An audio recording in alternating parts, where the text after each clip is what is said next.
Hi అండి, welcome to మన తెలుగింటి రుచులు. ఇవాల్టి మన రెసిపీ పూర్ణాలు. ఎప్పుడు చేసే పూర్ణాలు కాకుండా ఒకసారి ఈ పాతకాలపు నాటి వంటకం ఈ పూర్ణాలను అయితే తప్పకుండా ట్రై చేయండి. చాలా టేస్టీగా ఉంటాయండి. నూనె కూడా పీల్చుకోవు. అలాగే మీకు పై లేయర్ అయితే కరకరలాడుతూ చాలా టేస్టీగా ఉంటాయి. ఆ స్టఫింగ్ అలాగా బ్రేక్ అయిపోయి ఆయిల్లోకి రావటం ఇలాంటివి ఏమీ ఉండవు. ఇక్కడ నేను మీకు ఒకటి కట్ చేసి కూడా చూపిస్తున్నాను చూడండి. మీకు సౌండ్ చూస్తుంటే నేను అర్థమవుతుంది కదా ఎంత క్రిస్పీగా వచ్చినాయో అనేది. పూర్ణాలు తప్పకుండా ఈ కొలతలతో మీరు ట్రై చేయండి. వీడియో నచ్చితే కనుక లైక్ చేయండి. ఛానల్ కొత్తగా చూస్తున్నట్లయితే ప్లీజ్ సబ్స్క్రైబ్ చేసుకోండి. ఇక ప్రాసెస్ ఏంటంటే దీనికోసం అయితే ముందుగా మనము ఇలాగా 1 కప్పు వరకు అయితే మినపగుళ్ళు తీసుకున్నానండి. సేమ్ అదే కప్పుతోటి 2 కప్పుల వరకు అయితే బియ్యం తీసుకుంటున్నాను. రేషన్ బియ్యం అయినా పర్లేదు. ఒక 2 కప్పులు ఇలాగా బియ్యం తీసుకోండి. ఇప్పుడు ఇందులోకి తగినంత నీళ్లు వేసుకొని నీట్గా ఒక 2-3 సార్లు అయితే నీట్గా కడిగేసేసుకోండి. మీ దగ్గర దోసపిండి ఉంటే చక్కగా దోసపిండి నేను వాడుకోవచ్చు అండి. నేను ఇక్కడ ఒకేసారి దోశల కోసమని నానబెట్టేస్తున్నాను. కొంచెం ఎక్కువే తీసుకున్నాను. మనకి ఇప్పుడు చూపించబోయే ఈ పిండి అంతా కూడా మనకి పూర్ణాలకి పట్టదు. ఇందులో కొంచెం పిండే పడుతుంది. మిగతా పిండి మనం దోశలుగా వేసేసుకోవచ్చు. ఇలాగా ఒక 6 గంటల పాటు అయితే నానబెట్టేసుకోండి. 6 గంటల తర్వాత చక్కగా ఒకసారి కడిగేసుకొని తగినంత నీళ్ళు వేసుకొని కొంచెం గట్టిగా అలాగే లైట్గా బరగ్గా ఉండే విధంగా మిక్సీ పట్టేసుకోండి.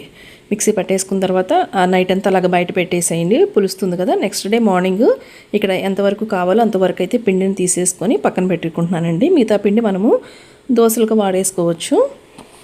ఇలా కొంత పిండిని తీసుకొని పక్కన పెట్టేసుకోండి. ఇప్పుడు లోపల స్టఫింగ్ కోసం అయితే మరొక గిన్నె తీసుకున్నాను. అందులోకి 1 కప్పు వరకు అయితే పెసరపప్పు తీసుకుంటున్నాను. ఇక్కడ చూపించబోయేది ఇక్కడ మెజరింగ్ కప్పుతో చూపిస్తున్నాను కదండి. ఈ కప్పుతోటి మీకు సుమారుగా ఒక 15 వరకు మీడియం సైజువి ఒక 15 వరకు పూర్ణాలు వస్తాయండి.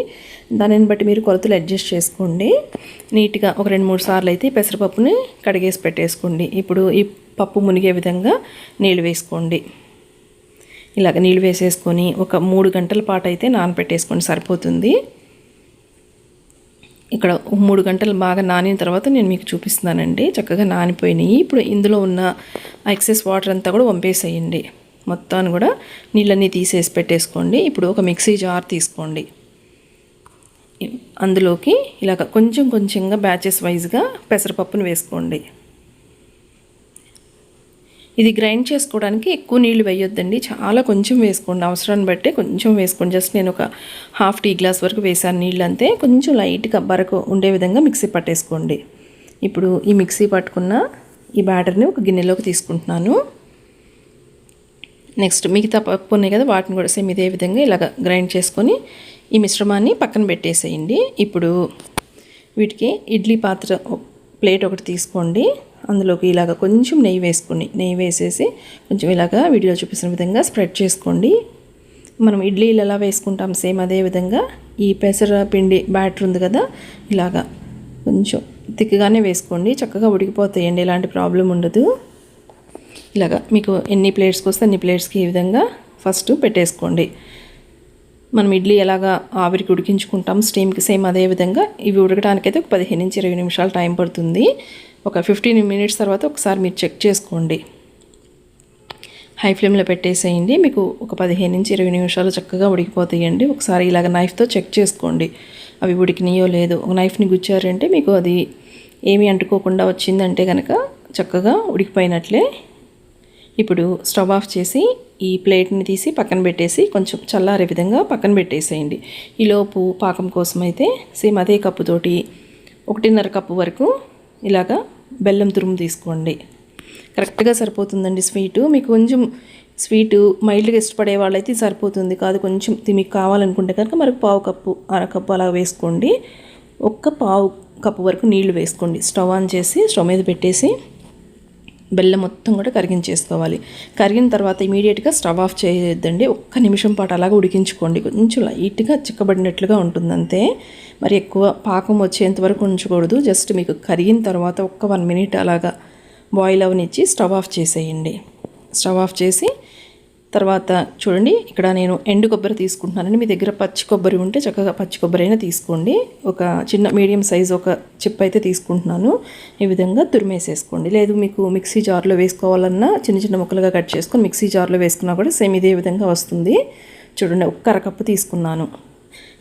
1 కప్పు పెసరపప్పుకి 1.5 కప్పు బెల్లము, అలాగే 1/2 కప్పు వచ్చేసి ఈ కొబ్బరి తురుము తీసుకున్నాను చూడండి. మనకి ఇడ్లీ లాగా చక్కగా ఉడికిపోయినాయి కదా. కంప్లీట్గా చల్లారిన తర్వాత ఈ విధంగా వచ్చేస్తాయండి ఈజీగానే. వీటిని చిన్న చిన్న ముక్కలుగా కట్ చేసుకోండి. ఇలా కట్ చేసి పెట్టుకున్నాం కదా. ఇప్పుడు మరలా మిక్సీ జార్ తీసుకోండి. అందులోకి ఈ కట్ చేసుకున్న ఈ పెసరపప్పు ఉన్నాయి కదండి, ఈ ముక్కల్ని కొన్నిటిగా వేసేసుకోండి. ఎక్కువ వేసుకోవద్దండి. పల్స్ ఇస్తూ చక్కగా గ్రైండ్ చేసుకోండి. మీకు ఈ విధంగా కొంచెం పొడి పొడిగా అయ్యే విధంగా చూసుకోండి. కంటిన్యూగా మిక్సీ పడితే కనుక మీకు ముద్ద అయిపోతుంది. సో పల్స్ ఇస్తూ మీరు ఈ విధంగా బ్యాచెస్ వైజ్గా వీటిని అయితే ఈ విధంగా మిక్సీ పట్టేసుకోండి. అంతటిని కూడా ఒక గిన్నెలోకి వేసేసుకోండి. ఇప్పుడు స్టవ్ ఆన్ చేసి అడుగు మందంగా ఉండే కడాయి కానీ లేదంటే ఇలాగ నాన్ స్టిక్ కానీ పెట్టేసుకొని మనం తురుము పెట్టుకున్న ఈ అరకప్పు ఎండు కొబ్బరి తురుము వేసుకోండి. అలాగే అందులోకి ముందుగానే మనము ఈ బెల్లం పాకం తయారు చేసి పెట్టుకున్నాం కదండి, ఆ పాకాన్ని మొత్తాన్ని కూడా ఫిల్టర్ చేసుకోండి. ఏదైనా నలకలు ఉంటే స్ట్రైన్ అయిపోతాయి. ఒక్క నిమిషం పాటు అలాగా కొబ్బరి బెల్లం ఒక్క నిమిషం పాటు అలా ఉడికిన తర్వాత అప్పుడు ఈ పెసరపప్పు మిశ్రమాన్ని వేసేయండి. ఫ్లేమ్ని అయితే లో ఫ్లేమ్లో పెట్టేసుకొని ఒక 10 నిమిషాల పాటు బాగా దగ్గరికి అయ్యేంత వరకు ఉడికించుకోవాలండి.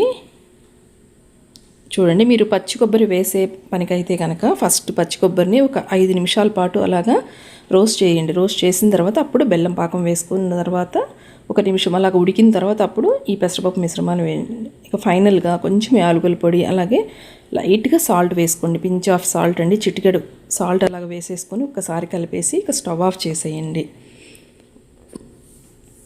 కంప్లీట్గా చల్లారిన తర్వాత ఇలాగా మీకు ఏ సైజులో పూర్ణాలు కావాలో ఆ సైజులో మీకు వచ్చే విధంగా ఇలాగా లడ్డూలాగా చుట్టండి. ఫస్ట్ ఇలాగ చిన్న చిన్న బాల్స్ మీడియం సైజులో చేసి పెట్టేసుకోండి. అలాగే మనము బ్యాటర్ ఉంది కదా, మనము ముందుగానే ప్రిపేర్ చేసుకున్న ఈ బ్యాటర్లోకి కొంచెం సాల్ట్ వేసుకోండి. ఎక్కువ కాదండి, కొంచెం లైట్గా సాల్ట్ వేసుకోండి ఇలాగా. అలాగే ఇందులో నేను కొంచెం రవ్వ వేసానండి. మనకి ఇడ్లీ రవ్వ ఉంటుంది కదా, ఇడ్లీ రవ్వనైతే ఒక్క పావు కప్పు కంటే కూడా కొంచెం తగ్గించి రవ్వని ఒక అరగంట పాటు నానబెట్టేసి ఆ రవ్వను వేసానండి. అలా వేయటం వల్ల మనకి పైన స్టఫింగ్ పైన మనకి ఆ పూత ఉంటుంది కదా, అది చాలా క్రిస్పీగా వస్తుంది.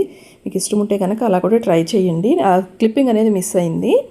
ఇప్పుడు ఆయిల్ బాగా కాగిన తర్వాత అప్పుడు ఫ్లేమ్ని మీడియం ఫ్లేమ్లో పెట్టుకొని ఇలాగ వీడియోలో చూపిస్తున్నా చూడండి, ఇలాగ మొత్తం కూడా చక్కగా కోట్ అయ్యే విధంగా చూసుకోండి. అస్సలు అంటే అస్సలు పగలవండి, చక్కగా ఫ్రై అయిపోతాయి. అలాగే నూనె కూడా అస్సలు పీల్చుకోవు. చూడండి, ఇలాగా ఒక వాయికి సరిపడా వేసేసుకుని ఒక 2 నిమిషాల పాటు అలాగ ఉడికిన తర్వాత అప్పుడు గరిటెతోటి ఇలాగ వీడియోలో చూపిస్తున్న విధంగా బాగా ఫ్రై అయ్యే విధంగా చూసుకోండి. ఇలాగ ఫ్రై అయిన వీటిని ఒక గిన్నెలోకి తీసేసుకొని పక్కన పెట్టేసేయండి. ఇదే విధంగా మిగతా పూర్ణాలను కూడా ఇదే విధంగా ప్రిపేర్ చేసుకోండి. చూడండి ఎంత కలర్ఫుల్గా ఉన్నాయో. పైన లేయర్ మీకు అర్థమవుతుంది కదా ఎంత క్రిస్పీగా వచ్చిందనేది. నార్మల్ దోసపిండిలో కొంచెం ఒక్క పావు కప్పు వరకు అయితే ఇడ్లీ రవ్వను నానబెట్టేసి పిండేసి ఆ ఇడ్లీ రవ్వను వేయండి. అంతేనండి. ఆ టిప్ తోటి మీకు ఈ క్రిస్పీగా ఉంటాయి పూర్ణాలు అనేవి.